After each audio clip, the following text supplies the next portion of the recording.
Hi everyone, and welcome to the Intuition Lecture for Linear Discriminant Analysis, or LDA.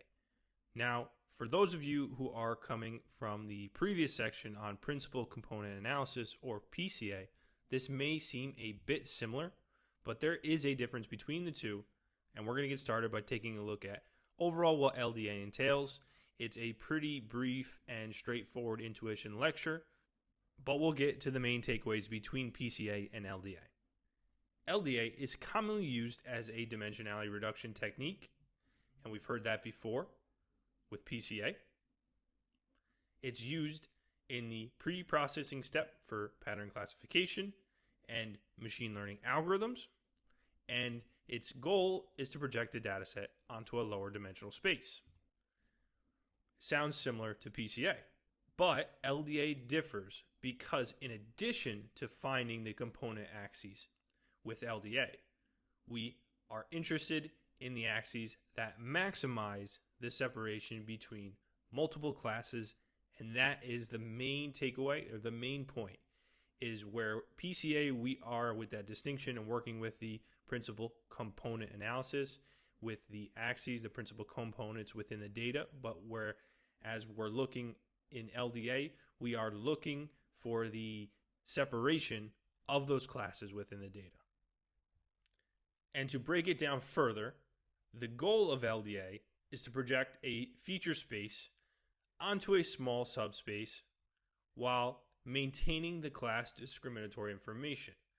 And we have both PCA and LDA as linear transformation techniques used for dimensionality reduction.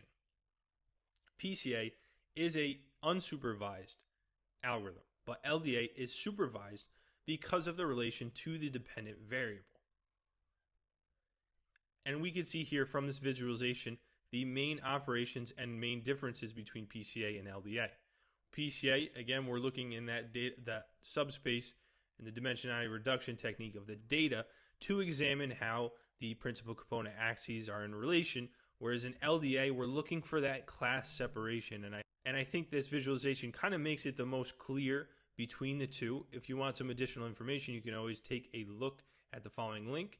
But here we have the PCA and LDA and the main operations related to each.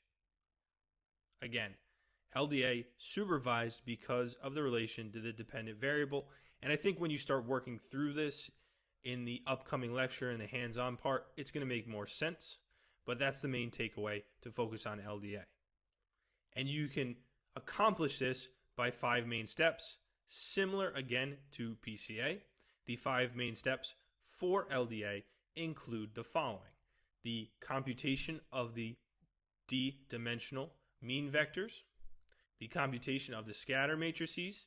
You have to also compute the eigenvectors, sort the eigenvectors by decreasing eigenvalues, and use the d times k eigenvector matrix to transform the samples onto the new subspace.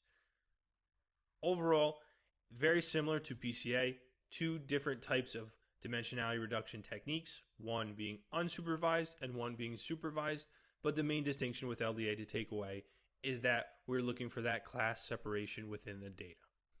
Overall, if you're coming from PCA, this should seem familiar for the majority of operations. If you're new to this, I advise you to go take a look at PCA as well.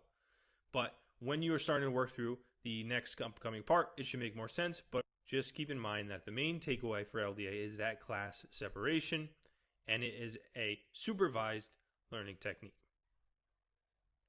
If you have any questions, as always, please feel free to share them, and enjoy machine learning.